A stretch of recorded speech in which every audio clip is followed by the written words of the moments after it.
morning viewers. Good morning my followers. Life update po. Hi.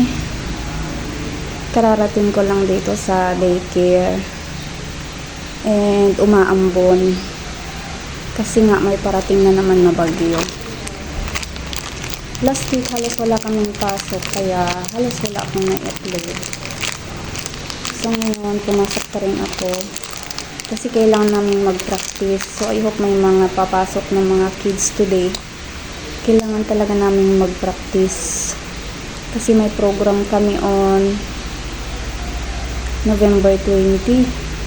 Children's Day celebration namin sa municipality. I mean, dito sa Lamot. So, kailangan ko silang turuan ng isang sayaw. And nabuo na namin kahapon with my parents, so I hope may mga papasok today. So sa mga laging nanonood, salamat po. At sa mga hindi pa nagpa-subscribe, mag-subscribe na po kayo. Isa po akong daycare worker dito sa barangay namin. And I hope po na yung mga hindi pa nag-subscribe, mag-subscribe na po kayo. Aantayin ko yung mga kids kasi umaambon. So, I hope may papasok kahit ganito. Thank you po. Diyo buhok ko ni hindi ako naligo. Iniwan ko si baby na naman today. Alam nyo, minsan sa buhay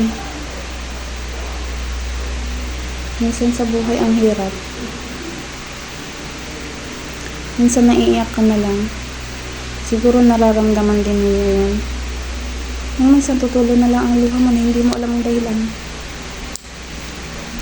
Yung minsan kahit hindi ka nag-iisip, ang bigat ng pakiramdam mo. Diba? Nararamdaman niyo ba yun? Yung sometimes okay naman yung isipan mo, hindi ka naman lagi nag-iisip. Pero sometimes, bigla ka na lang iiyak. Ako kasi yung namin, yung worst. Oo, yung parang worst nightmare na namin ngayon. Halos 3 years na. Yung tatay ko kasi na bedridden, kasi nag-disgrasya siya. So, halos yung pang-araw-araw nila, kami yung nagbibigay.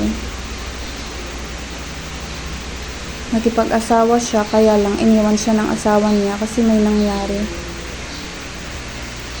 And, minsan naiisip ko na, paano kaya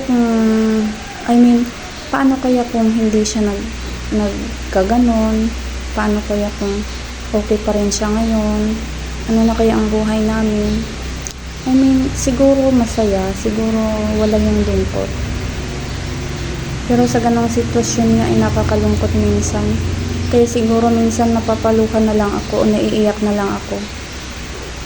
Kasi naiisip ko yung sitwasyon niya na yun. Kaya siguro minsan bigla na lang akong iiyak ng walang dahilan. Siguro ganun. Pero laban lang sa buhay. Huwag bibitaw. Salamat sa mga laging nanonood at salamat sa mga manood ulit sa video ko na i-upload ko na ito.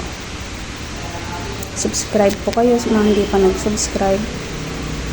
God bless and have a happy Tuesday kasi Tuesday today.